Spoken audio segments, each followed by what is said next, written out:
अब खबरें विस्तार से। लोक आस्था का महापर्व छठ की शुरुआत नहाय खाए के साथ हो चुकी है। व्रतधारी लौकी भात के साथ इस कठिन पूजा की शुरुआत करेंगे। लोक आस्था का महापर्व छठ को लेकर बाजार में रौनक है।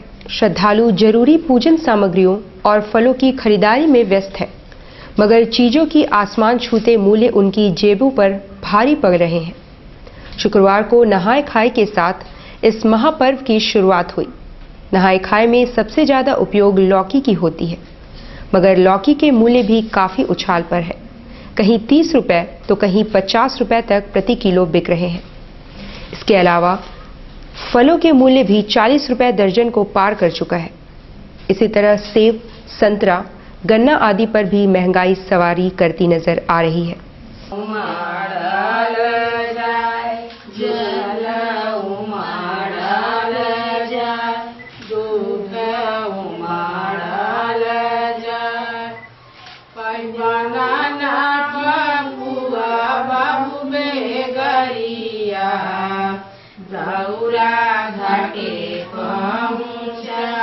आज के दिन चावल और कद्दू बनता है, लौकी और चना का दाल बनता है। इसी का पूजा करके खाया जाता है।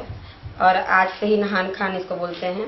नहा धो के पूजा करके छठी माई के नाम से शुद्ध खाना बना के इसी को प्रसाद के रूप में खा के व्रत रहा जाता है। कल है 30 रुपये किलो बिक रहा है, 25 रुपये बिक रहा है, 20 रुपये बिक रहा है। आपको जो बिकता है ज्यादा महंगा हुआ है पटुआ के लेके। आप कहाँ से आए? हम अंदा बस्ती से आए। क्या ले रहे? मरीन ड्राइव में ट्रक चालक को घायल कर लूट की घटना का दूसरे ही दिन जिला पुलिस ने उद्भेदन करते हुए 4 बदमाशों को गिरफ्तार कर लिया है। मरीन ड्राइव में 3 नवंबर को एक ट्रक चालक को चाकू मारकर 7,000 रुपए लूटने वाले 4 बदमाशों को पुलिस ने धर दबोचा है। विजय मछुआ, मंगल निषाद, राधे श्याम भुइया और घोंगू गोप सोनारी कपाली बस्ती के रहने वाले हैं। उनके पास से छीने गए मोबाइल और 3,000 नकद बरामद हुए हैं। सिटी एसपी प्रशांत आनंद ने मीडिया को उक्त जानकारी दी। कल मेरिन ड्राइव के इलाके में 2 घटनाएं हुई थी, लूट की 2 घटनाएं हुई थी। पहली घटना दिन के 4 बजे हुई है और दूसरी घटना रात के 12 बजे के आसपास हुई है। दोनों ही घटनाओं का उद्भेदन हो गया है। दोनों ही घटनाओं में 4 लोग शामिल थे।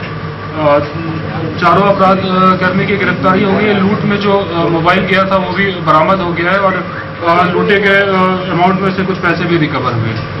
जो 4 लोग इसमें गिरफ्तार हुए हैं वो विजय मछुआ, मंगल निषाद, राधे श्याम भुइया और घोंगू को। इसमें से घोंगू को बलात्कार के कारण में 11 साल तक जेल की सजा काटकर बाहर निकला है।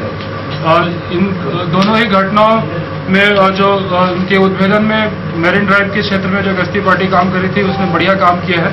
और जब दूसरी घटना हुई है उसके बाद उस घटना के होने के तुरंत बाद जो पुलिस की टीम थी उसने वहां पे तत्परता से कार्रवाई की और ये आसपास के लोगों से पता करके और जो जिनके साथ ये घटना कारित हुई थी उससे जो अभियुक्त थे उनके हुलिया का पता करके वो कैसे देखने में है और किस क्षेत्र में गए, इन सब चीजों के आधार पर काम करते हुए जो संदिग्ध लोग थे उनको पहले पकड़ा और उसके आधार पर ये पूरे कांड का उद्भेदन हो पाया। और दोनों ही घटनाओं में लूट का अमाउंट ज्यादा नहीं था। दूसरी घटना में 7,000 रुपया लूटा गया था। पर दोनों घटनाएं महत्वपूर्ण इसलिए है कि मेरिन ड्राइव का जो इलाका है उसमें ट्रक ड्राइवर थे। दोनों ही ट्रक ड्राइवर के साथ ये घटना हुई थी और इस घटना का अगर उद्भेदन समय से हो जाने से ये लाभ है कि इस तरह की घटना की पुनरावृत्ति अभी तुरंत नहीं हो पाई। बालीगुमा में छेड़खानी के आरोपी 4 लड़कों को पकड़कर ग्रामीणों ने पुलिस के हवाले कर दिया था, पर उन्हें छोड़ दिए जाने से आक्रोशित लोगों ने एसपी कार्यालय के बाहर जमकर प्रदर्शन किया। बालीगुमा के पुया बेड़ा गांव में 31 अक्टूबर को एक युवती से छेड़खानी करने वाले 4 युवकों को ग्रामीणों ने पकड़कर पुलिस के हवाले कर दिया था, मगर युवकों को रिहा कर दिए जाने से आक्रोशित ग्रामीणों ने एसपी कार्यालय के बाहर प्रदर्शन किया एवं एमजीएम थाना प्रभारी को सस्पेंड करने की मांग की है। बेटी और सहेली लोग वहाँ नहा रही थी। उसी समय करीब 2:30 बजे बालीगुमा के राय सोरेन और राहुल हंसदा, तुरेबड़ा के दिनायम और टांगा के धुनु टुडू आके ये लोग से छेड़छाड़ किया, ताकझाक किया और मोबाइल भी ये कि हम लोग एक तस्वीर खींचा तो ये लोग मिट्टी लोग हल्ला किया तो हाथापाई भी ये लोग साथ किया। हम लोग गाँव एकजुट हुआ, उसमें राय सोरेन और राहुल नाश्ता भागने में सफल हुआ। हम लोग को 2 जन को पकड़ा, दीना हेम्ब्रम और सोनू टुडू को पकड़ा तो थाना वाला को फोन किया, उसको गाँव में उसको हैंडओवर करा दिया गया और करा दिया गया। 1 तारीख को फिर थाना में जाके उसका खिलाफ में आवेदन भी दे दिया गया। उसके बावजूद भी वो लोग को छोड़ दिया गया। अभी क्या दिक्कत है? आगे दिक्कत ऐसा जो लोगों को छोड़ के हो गया, वहाँ का माँ बहन जो अभी ऐसी दिक्कत हो गया, वो लोग आजाद घूम रहा है और ताना उना मारा तो लड़की लोगों का भी जीना हराम हो गया है। शंकराचार्य स्वामी स्वरूपानंद सरस्वती ने गोहत्या पर रोक लगाने को लेकर केंद्र सरकार की आलोचना की। उन्होंने पाकिस्तान पर ही नहीं, साईं बाबा की भी जमकर आलोचना की। वे अपने शहर प्रवास के दौरान मीडिया से बातचीत कर रहे थे। पाकिस्तान की ओर से रोकें लागी जा रही हैं और धर्म युद्ध जिसको वो लोग जिहाद कहते हैं, उसके नाम से जो निरपराध लोग हैं उनकी हत्या की जा रही है। इधर हमारे भारत के भीतर अनेकों पंचआंगे हैं तो यहाँ आतंकवाद फैला रहे हैं। ऐसी स्थिति में ये तो भौतिक दृष्टि से हुआ, आध्यात्मिक दृष्टि से हमारा देश राम, कृष्ण, शक्ति, गणेश की उपासना करता था। हमारे प्रधानमंत्री मोदी ने चुनाव के पहले ये कहा था कि पहली सरकार के जमाने में भारत गोमांस का सबसे बड़ा निर्यातक था। ये देखकर मेरा हृदय जल रहा है।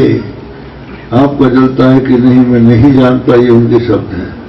हमें आशा थी कि ये व्यक्ति जब प्रधानमंत्री बनेगा तो ये गोमांस का निर्यात बंद करवा देगा, लेकिन आज 2.5 साल हो गए, भारत गोमांस का सबसे बड़ा निर्यातक आज भी है। गाय कट रही है और ये नहीं कि केवल भारत के बाहर ही कट के जा रही है। डीडीसी विनोद कुमार और एडीएम सुबोध कुमार ने शुक्रवार को विभिन्न छठ घाटों का दौरा किया और अधिकारियों को विशेष दिशा निर्देश भी दिया।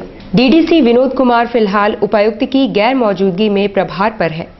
उन्होंने एडीएम सुबोध कुमार और जेएनएसी के विशेष पदाधिकारी दीपक सहाय के साथ विभिन्न छठ घाटों का दौरा किया और आस्था के महापर्व छठ की तैयारियों की समीक्षा की। इस दौरान उन्होंने घाट घेरने वालों पर कार्रवाई भी की और घाट से बांस बल्लों को हटा दिया गया। कोई रिजर्वेशन कोई रिजर्वेशन बताओ सब नहीं चलेगा। बढ़वा देते हैं, समझे कि नहीं? बढ़वा देते हैं ये वो अलग बात है।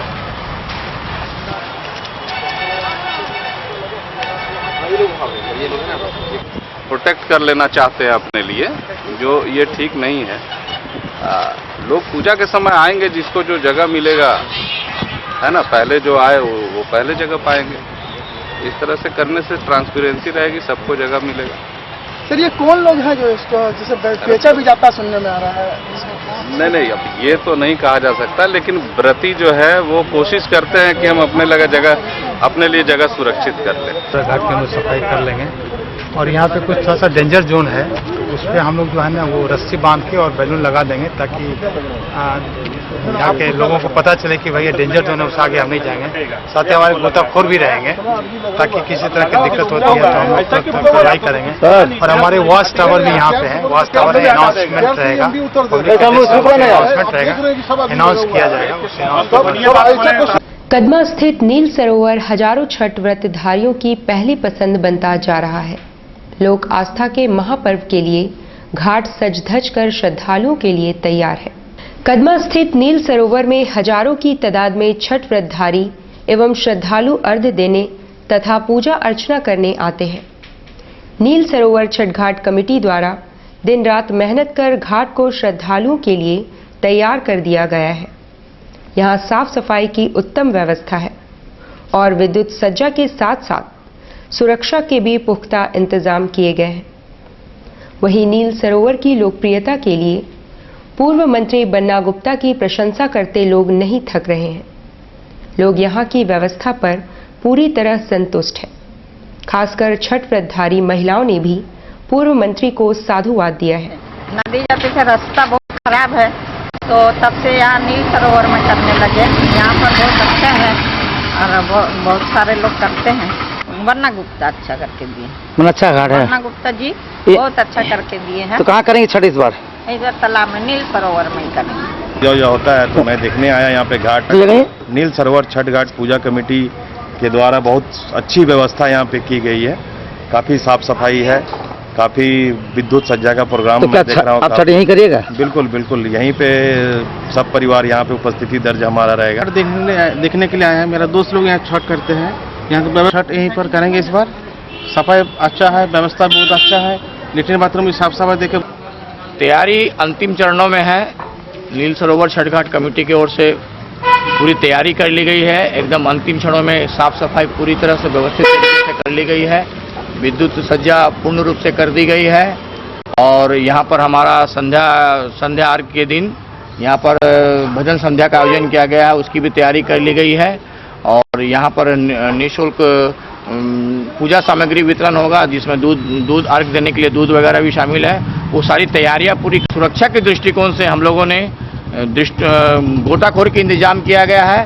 सुरक्षा रेखा दी जाएगी ताकि लोग अधिक गहराई में ना जाए, किसी के कोई दुर्घटना की आशंका ना हो। इसको ध्यान में रखते हुए हम लोग पूरी तरह से मतलब चाक चौबस एकदम चौकस होकर के पूरी व्यवस्था को अमली जामा पहुंचाने में कृतबद्ध है। बन्ना गुप्ता ने बहुत अच्छे से किया है। हम लोग छठ में शामिल होते हैं। यहाँ पे छठ नील सरोवर जो है बहुत साफ सुथरा रहता है और बहुत भीड़ रहता है यहाँ पे। यहाँ नील सरोवर नजदीक हो गया है due to Banna Gupta. Mister Banna Gupta has done a good job और हम लोग सराउंडिंग एरिया के लोगों के लिए तो स्वर्ग बन गया है। सफाई है, चारों तरफ लाइटिंग है, यहाँ दूध का प्रबंध है, चाय का प्रबंध है। छठ कहाँ करेंगे? यहीं पर करेंगे। सबसे कठिनाई ये है कि सारे टाउन का गंदगी उसी नदी में जाता है और नदी में बहुत से कम पानी है, वो गंदा पानी है। ये तो पानी का उसमें शुद्ध से हम लोग क्या सूर्य का अर्पण करेंगे, गंदा पानी है। दूसरा जाने उतरने बैठने सारे हर एक जगह खतरनाक रास्ता है। बहरहाल लोक आस्था के इस महापर्व में साफ सफाई और पवित्रता पर विशेष ध्यान दिया जाता है और नील सरोवर इन सभी मापदंडों पर खरा उतरता है। यहाँ सफाई अव्वल दर्जे की है और व्रतियों के बैठने और अर्घ देने के लिए उत्तम व्यवस्था की गई है। यही वजह है कि नील सरोवर श्रद्धालुओं के लिए पहली पसंद बनता जा रहा है। चांडिल मुख्य बाजार स्थित श्याम कला भवन में श्याम महोत्सव की तैयारियां जोर शोर से चल रही हैं। चांडिल मुख्य बाजार में अवस्थित श्याम कला भवन में श्याम महोत्सव मनाने की तैयारियां चल रही हैं। शुक्रवार को आयोजित संवाददाता सम्मेलन में बताया गया कि 10 नवंबर को विशाल शोभा यात्रा निकाली जाएगी। साथ ही भजन संध्या का भी आयोजन किया गया है। उक्त जानकारी कला भवन के अध्यक्ष राजेश पसारी ने दी। साकची हावड़ा ब्रिज के पास ऑटो पलट जाने से 3 महिलाओं समेत एक ही परिवार के 5 लोग घायल हो गए हैं। शुक्रवार को दोपहर हावड़ा ब्रिज साकची के पास ऑटो पलट जाने से परसूडी के रहने वाले एक ही परिवार के 5 लोग घायल हो गए, जिनमें 3 महिलाएं हैं। राहगीरों की मदद से उन्हें एमजीएम अस्पताल में भर्ती कराया गया है। वहीं चौका के पास सूमो और बाइक के बीच हुई टक्कर में चौका के रहने वाले अजय और रवि घायल हो गए। उनका इलाज भी एमजीएम अस्पताल में चल रहा है। एक अन्य खबर के अनुसार खरसावा के नोवा बेगा गांव में खाना पकाने के क्रम में रूपा नामक महिला आग से बुरी तरह झुलस गई। परिजनों ने उसे एमजीएम अस्पताल पहुंचाया, मगर उसने इलाज के क्रम में दम तोड़ दिया। हम खाना बनाने के लिए हम घर जा रहे हैं तो हम उसको पूछे कि ठीक है तुम बना। हम बच्चा गोदी लेकर, छोटा बच्चा है 6 महीना हो रहा, तो उसको हम गोदी लेकर हम बाहर तरफ निकले। निकलने के बाद कुछ देर कम से कम 15-20 मिनट के बाद देख रहा है कि पूरा धुआं निकल रहा है और हल्ला कर रही है। तो हम लोग क्या हुआ, फिर हम लोग दौड़ के जा रहा है, देख रहा है कि पूरा आग लगा हुआ शरीर में। तो फिर आग लगा हुआ है तो उसमें हम लोग क्या करें, तो देख रहा है कैसे करके बुताएंगे। बचाने के लिए। हम लोग इतना अचानक हम लोग देखे ना, तो फिर हम लोग का